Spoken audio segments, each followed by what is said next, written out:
So apparently ARMA Reforger is exploding, in a good way. If you haven't yet played Reforger, it's like ARMA 4, but not really ARMA 4, that Bohemia Interactive are using as kind of a testbed for the future of ARMA experiences. It launched with more of a pop than a bang, but they've been updating the game regularly, and most recently they released the game on PlayStation 5, and we may be on the verge of this becoming kinda huge. Let's dive into the new stuff and talk about why this game is blowing up. So most of us at least know about ARMA games. You've probably watched videos on ARMA games, but playing ARMA, at least historically, has been reserved for more of the patient gamer. They're all pretty great games, but the time commitment and learning curve can be a lot. So I've always found them tough to get into beyond being a tourist among the pros. But then I tried Reforger. It's easily one of the most accessible milsims around, but it's still got a ton of depth and massive modding scene, creating all sorts of cool scenarios and custom assets. And what I can only assume is due to a growing mod base and a healthy dose of good vanilla content, the player base for this game has been growing rapidly. And now that it's on PlayStation 5 with full-blown cross-play support for both Xbox and PC, the server browser literally breaks trying to show all of the available servers, many of which have dozens of people in queue waiting for a slot. It's wild to think that just several years ago, console players were starved for some good milsim titles, and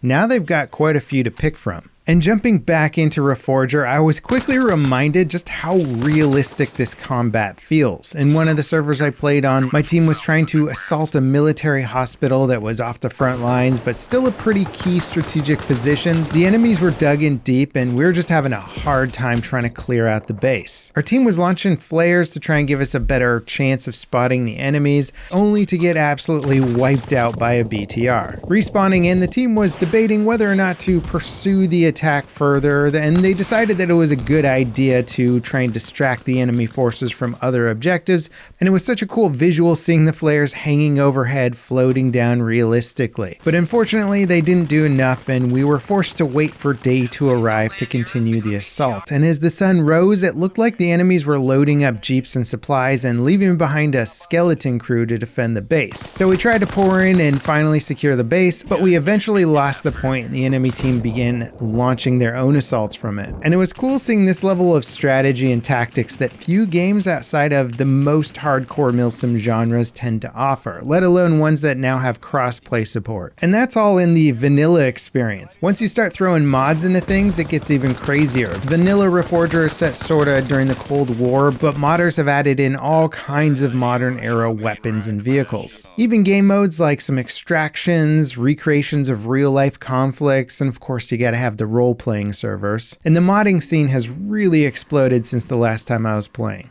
I jumped into a couple of the extraction modes. I tried Rogue, Extract, and Wasteland. I also played a handful of modern military servers, which were cool. Wasteland was definitely my favorite. It's kind of like DayZ, but there's teams and missions, making it feel more objective-oriented. And the server I was on had a winter theme going on, which was kind of a nice change of scenery. Everyone was spawning in wearing Santa hats, and the entire map was blanketed in snow. Spawning in and looting some gear, then linking up with teammates and trying to secure objectives felt like a really cool blend of DayZ and Reforger. It sort of turns into like this fun guerrilla warfare type sim experience. Now right now the mods are supported on both PC and Xbox, but the devs are still working with Sony to get mods working on PlayStation 5. Hopefully it doesn't take them too long to get that working. There's tons of vanilla servers, so it's not like the game is struggling to keep players interested without the mods, but there's no denying that a huge portion of this game's ability to grow and attract a bigger audience is from that mod base. Now, one thing that isn't my favorite about Reforger is that it's still got some stability issues, and I had these issues last time I played. I'm not sure if it's my PC, my drivers, or what, but I don't really crash to desktop in too many other games other than like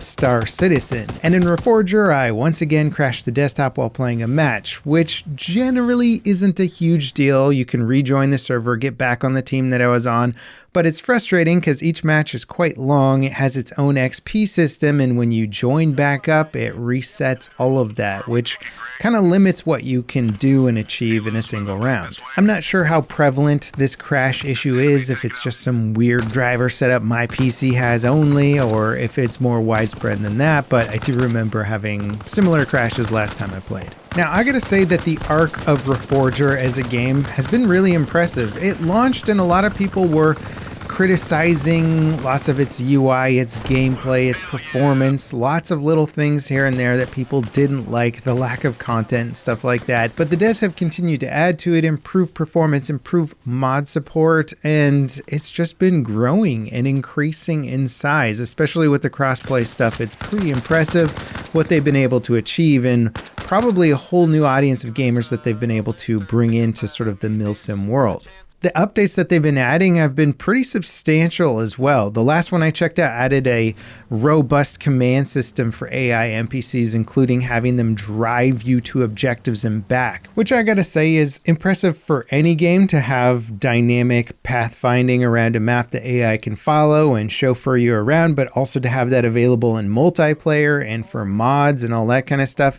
That update did a ton to make the game feel more playable, more in depth, and even offer really fun single player scenarios and stuff like that. And I have no doubt that everything ARMA Reforger learns is going to be applied to the next ARMA game, ARMA 4, which is probably still years away. And as much as that might disappoint some of the hardcore ARMA fans, I think Reforger is filling the gap quite nicely while introducing a whole new generation to the franchise. The dev's most recent update came with some pretty big quality of life improvements and smaller gameplay additions. Some of the top level stuff that's in the base game now features suppressors for main assault rifles. The maximum grass render distance has been doubled, which makes the open world look far more realistic. I already mentioned the server queue system, which was added and very much needed and just improves joining servers so much more. Some of the servers are so popular that I saw queues of like 50 people, which is pretty impressive. The game now has a new encumbrance system, so depending on how much gear you're carrying, your speed and sprint duration will be affected. While capturing enemy bases, you can now dismantle enemy fortifications, and there's a new ability to change the color of your flashlight and help you hide from enemies at night. Bohemia has also revealed the next map for Reforger, Kolgiev, something like that, which is a map from ARMA Cold War Assault, and it seems like a map that could definitely cater to some of the roleplay and survival servers with its much more run-down and overgrown aesthetic. The current maps in Reforger have more of a classic ARMA countryside look that is impressive, but it doesn't always communicate war zone to me. Seeing a map with rundown buildings and abandoned, burned out cars dotting the landscape is more exciting. That update and map are releasing sometime next year as a free update, and Reforger very much feels like they've modernized the approach to ARMA with free content and accessibility. I think Bohemia have finally kind of dialed in their game plan. I'm enjoying it and I'm excited to see where they go from here, but I'm also curious to know, are you guys playing Reforger? Is it your first ARMA game, or are you a veteran that's enjoying this new take on the franchise? Let me know in the comments, and if you enjoyed this video, don't forget to drop me a like, subscribe for more content like it, and ding that notification bell to beat the YouTube algorithm with me. Up next, check out Hell Let Loose's latest update, which includes an awesome map from Battle of the Bulge. As always, thanks for watching, and I'll see you next time. This is Level Cap, signing off.